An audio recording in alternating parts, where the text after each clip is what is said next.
la vera de los ríos y en la espesura de los bosques del sur, la vida de las comunidades se regía por un ritmo propio. Siembra, cría, ceremonias y en los peores años, la guerra. Allí, donde los primeros campamentos europeos empezaban a verse como puntos de fuego en el paisaje, emergió una figura que vino a cambiar el curso de la resistencia. No era el jefe más ruidoso ni el más joven, pero su nombre empezó a escucharse con respeto entre los loncos: Buta Pichón. Sus años de formación no fueron de hazañas instantáneas ni de gestas aisladas.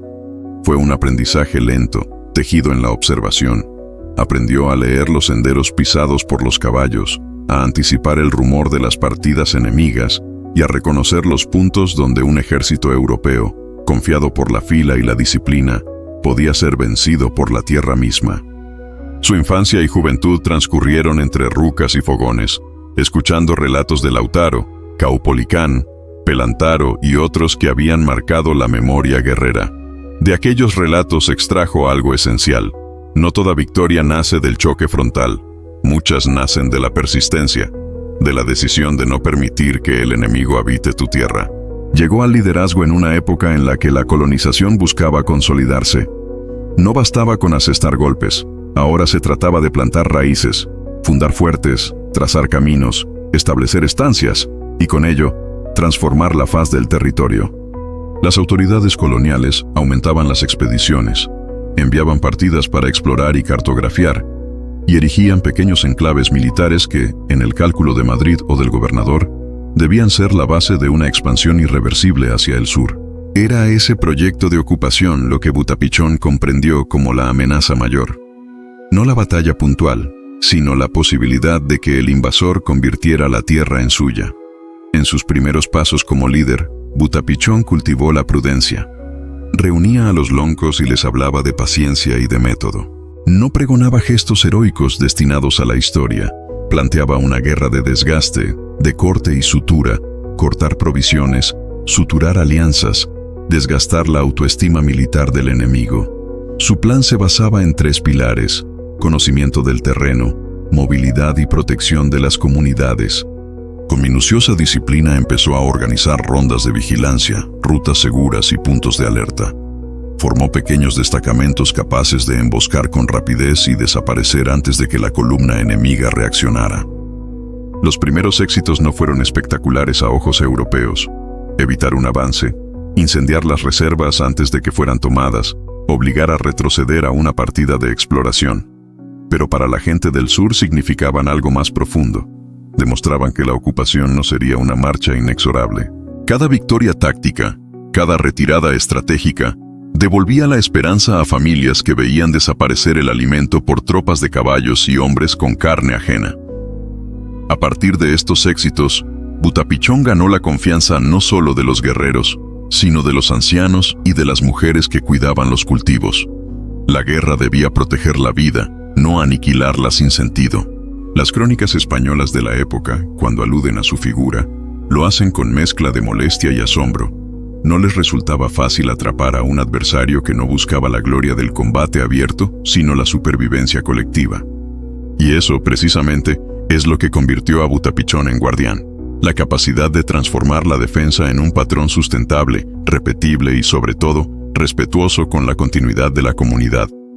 En el sur, en las riberas y en los cerros, su nombre dejó de ser rumor para ser certeza. Había quien decía que, si Buta Pichón ordenaba retirarse, era porque la vida del pueblo valía más que cualquier lugar. Y esa medida, esa austeridad estratégica, sería la clave de lo que vendría después. Si la primera etapa de su liderazgo fue la prudencia, la segunda fue la organización tangible. Buta Pichón entendió que la dispersión del territorio trabajaba tanto para el invasor como para el defensor. Un fuerte aislado podía ser aplastado, un camino sin vigilancia se convertía en trampa. Por ello tejió una red de información y apoyo, basada en mensajeros, puntos de observación y el uso sistemático de los recursos del lugar. Los mensajeros que trabajaban para él no eran simples correos, eran guerreros curtidos, conocedores de las sendas que los caballos temían, capaces de cruzar pantanos y cerros en horas que un europeo ni siquiera imaginaba. Su sistema de señales, discreto y eficaz, combinaba columnas de humo en puntos altos, cortes sutiles en ramas y la presencia de determinadas fogatas para indicar movilización. De este modo, una alerta podía recorrer decenas de kilómetros en tiempos que sorprendían a los capitanes españoles. Esa red permitió a Butapichón concentrar fuerzas en puntos precisos, lanzando ataques que, desde fuera, parecían surgir de la nada. Sus tácticas de hostigamiento se articularon con ritos que daban cohesión moral. Antes de cada campaña se consultaba a los ancianos y a los machi. Se pedía permiso a la tierra y se pedía la bendición para proteger a las familias. La guerra, para él, debía ser una acción legítima, moralmente justificada, no una cacería de sangre. Esta perspectiva conmovió a las comunidades que comprendieron que cada golpe debía venir acompañado de la seguridad de retorno. Quien salía a combatir lo hacía sabiendo que su ruca no sería invadida ni saqueada a la ligera por la propia defensa. A nivel táctico, sus enseñanzas fueron claras y modernas. El enemigo basa su triunfo en la logística. Si se interrumpen los abastecimientos, se impide la construcción de fortificaciones y se socava la confianza. El avance se vuelve imposible. Por eso apuntó a los convoyes, a las partidas que traían alimentos y herramientas, y a las diligencias que abrían el terreno.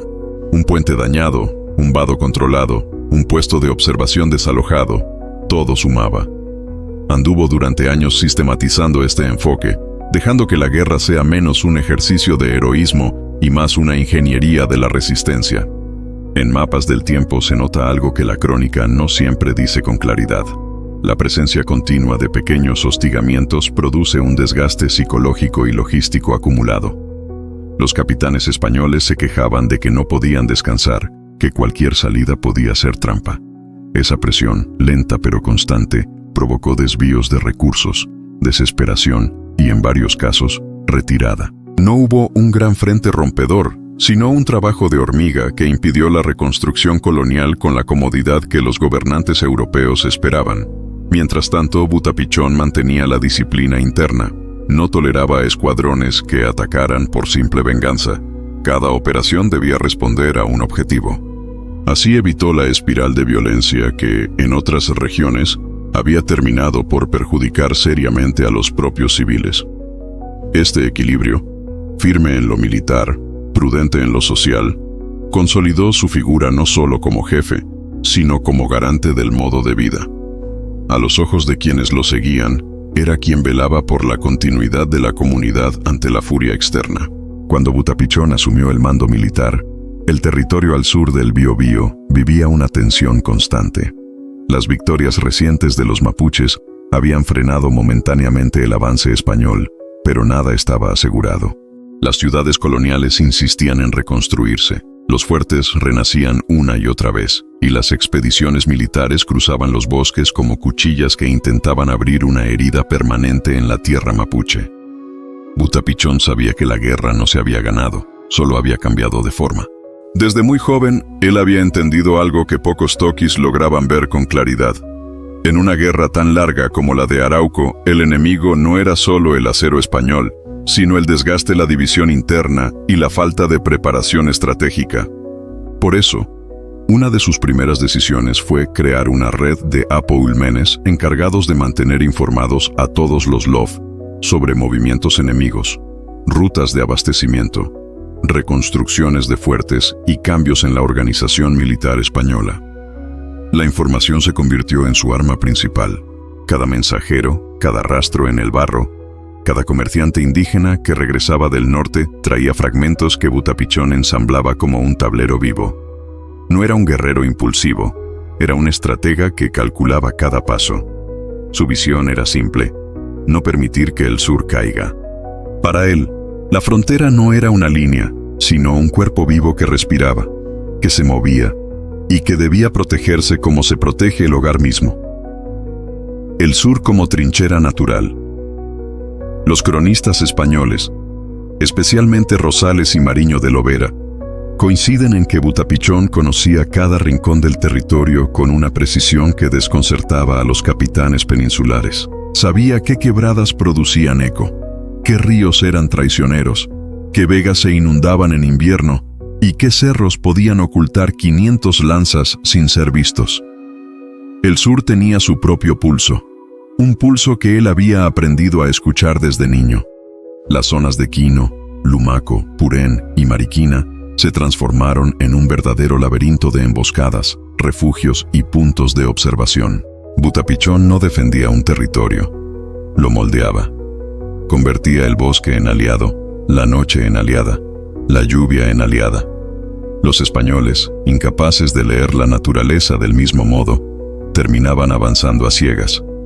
Y ese era el juego que él quería: las campañas de quebrantamiento. Butapichón sabía que no podía permitir que los españoles siguieran reconstruyendo fuertes sin resistencia. Cada fortificación que se levantaba era una amenaza para los Lof cercanos. Significaba tributos forzosos, levas, encomiendas y desplazamientos. Entonces, el Toqui implementó una estrategia que los cronistas llamaron quebrantamiento. No atacaba directamente el fuerte recién construido. Primero aislaba la zona, cortaba las rutas de abastecimiento, interceptaba mensajeros, hostigaba pequeñas patrullas, quemaba cultivos en zonas dominadas por los españoles, y una vez que el enemigo estaba debilitado, asediado y desconectado, atacaba el fuerte con una fuerza que parecía surgir del bosque mismo. Los españoles describen estos ataques como tormentas súbitas, porque no podían anticiparlos. A veces la ofensiva ocurría de noche, otras veces bajo una lluvia intensa, o incluso en silencio absoluto, sin tambores ni gritos, como si el bosque hubiese decidido tragarse la estructura completa. Butapichón, el negociador invisible. Sin embargo, no todo era guerra abierta. Una parte fundamental del liderazgo de Butapichón fue su habilidad para negociar sin rendirse. Sabía cuándo presionar, cuándo retirarse y cuándo permitir que un parlamento avanzara si eso beneficiaba a su pueblo.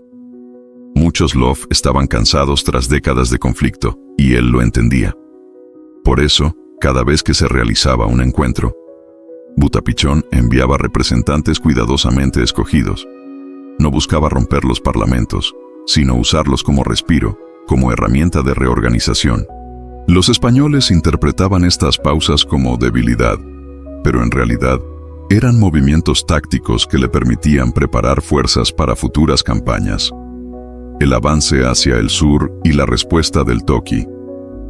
A fines del siglo XVI y comienzos del XVII, España intentó avanzar más al sur para abrir nuevas rutas y disminuir la presión sobre los fuertes. Varias expediciones ingresaron por valles interiores buscando unir zonas que jamás habían sido dominadas del todo. Butapichón lo vio venir. Él no solo defiende, contraataca, y su contraataque siempre tenía un patrón: golpear donde el enemigo cree que está seguro. No era raro que los españoles que se aventuraban hacia zonas supuestamente tranquilas terminaran descubriendo que el bosque estaba lleno de observadores. Y cuando regresaban, los informes eran siempre los mismos. Hay lanzas en todas partes. Se mueven como sombras. No se les puede seguir el rastro. Cada ataque parece calculado. El impacto psicológico fue enorme. La construcción de un símbolo. Con el paso del tiempo, Butapichón no solo fue un líder militar, se convirtió en un símbolo cultural. Las familias lo mencionaban en los Nutram, relatos orales, como un protector que buscaba mantener la autonomía y la seguridad de los Lof del sur. Era firme, pero no cruel. Era astuto, pero no imprudente. Era persistente, pero nunca arrogante. En un periodo donde la frontera cambiaba cada año y la guerra podía engullir comunidades enteras, la figura de Butapichón daba la sensación de que había un faro, alguien que sabía lo que hacía. Era, en palabras simples, el guardián del sur. Con esta reputación llegó el conflicto decisivo de su vida, la entrada del nuevo gobernador español y la ofensiva más grande en años. El choque final estaba por comenzar. La llegada del nuevo gobernador, cuyo nombre aparece en distintas crónicas con versiones ligeramente diferentes, pero cuya función fue revitalizar la presencia militar española, marcó un antes y un después en la guerra. Este gobernador no quería seguir administrando un conflicto sin fin. Quería resultados, quería avances, quería un triunfo visible para la corona. Los fuertes del sur comenzaron a recibir más pólvora, más soldados, más caballos, más herramientas para reconstruirse.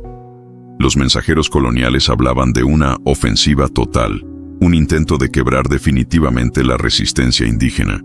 Butapichón lo entendió de inmediato. No era una campaña normal. Era un movimiento destinado a cambiar el equilibrio completo de la frontera. El mapa de fuego. En pocas semanas, los españoles activaron simultáneamente expediciones desde Purén, Angol, La Imperial y Chiloé. Era un cerco de presión múltiple. No buscaban ocupar todo, pero sí agotar a los LOF, forzar su dispersión, impedir que Butapichón concentrara fuerzas. El Toqui observó este avance y en vez de responder con una batalla masiva, algo que los españoles esperaban para usar su artillería, decidió usar la estrategia más elaborada de su vida, crear un mapa de fuego controlado. Esto significaba atacar en áreas específicas para redirigir al enemigo hacia zonas donde él tenía ventaja. Quemaba pastizales estratégicos para impedir que los caballos españoles avanzaran. Bloqueaba ríos para inundar valles. Cortaba árboles en masa para levantar obstáculos. Y cada vez que los españoles se aproximaban a un LOF, encontraban resistencia organizada, nada improvisado. Era una defensa en capas, una red de movimientos invisibles. Los cronistas decían que Butapichón tenía ojos en el bosque. El encuentro decisivo. Finalmente, tras semanas de presión, ocurrió lo inevitable. Una columna española avanzó demasiado confiada hacia un valle que creían vacío. Lo que no sabían era que ese valle era uno de los corredores secretos de abastecimiento mapuche usado por generaciones, y Butapichón decidió defenderlo a cualquier costo. La emboscada fue descrita por testigos como una de las más precisas de la época. Cientos de lanzas surgieron desde lo alto de los cerros, los huaychafe descendieron en oleadas, y la caballería española, atrapada en el barro del valle, no logró maniobrar. No fue una victoria absoluta, pero sí un golpe que detuvo la ofensiva española durante meses. Butapichón herido. Las crónicas mencionan que en esta campaña Butapichón recibió una herida importante. La ubicación varía según la fuente, pero lo que sí coincide es que no dejó de dirigir, incluso herido. Él sabía que su presencia mantenía firme a los LOF. Sabía que retirarse significaba perder el territorio que tanto había asegurado. Para muchos huaychafe jóvenes, verlo seguir luchando, aún con sangre en la ropa, era un recordatorio de lo que significaba defender el sur, resistir, incluso cuando todo parece inclinarse en contra. La retirada estratégica. Contrario a lo que algunos esperarían, Butapichón no buscó morir en una batalla final heroica. Era demasiado inteligente para eso. Sabía que un líder muerto puede inspirar, sí, pero también puede dejar un vacío mortal. Por eso, cuando el desgaste de las campañas se volvió irreversible, ordenó la retirada estratégica hacia los bosques más profundos. No fue huida, fue una reorganización. La guerra continuaría con otros toquis, con otras tácticas, con otras generaciones. Los cronistas españoles, al no haber logrado eliminarlo ni capturarlo, lo consideraron un enemigo elusivo, alguien imposible de derrotar por completo. El legado del Guardián del Sur. El nombre de Butapichón no es tan masivamente conocido como Lautaro o Caupolicán, pero entre los relatos del sur su figura es inmensa. Fue el freno que impidió que la frontera española avanzara sin oposición. Fue el arquitecto de una defensa territorial que permitió que la sociedad mapuche conservara autonomía durante décadas.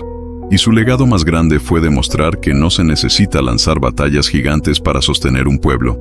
Basta con inteligencia, constancia y la convicción de proteger lo que es sagrado. Los relatos antiguos dicen que Butapichón murió en paz, rodeado de su gente, sabiendo que había defendido su mundo con todo lo que tenía. Y aunque los nombres cambian, aunque los años borren detalles, una idea sigue viva. El sur se mantuvo en pie porque un líder supo leer la guerra como nadie más. Butapichón, el guardián silencioso, el estratega que convirtió el bosque en escudo. El hombre que enfrentó la expansión, no con fuerza bruta, sino con visión.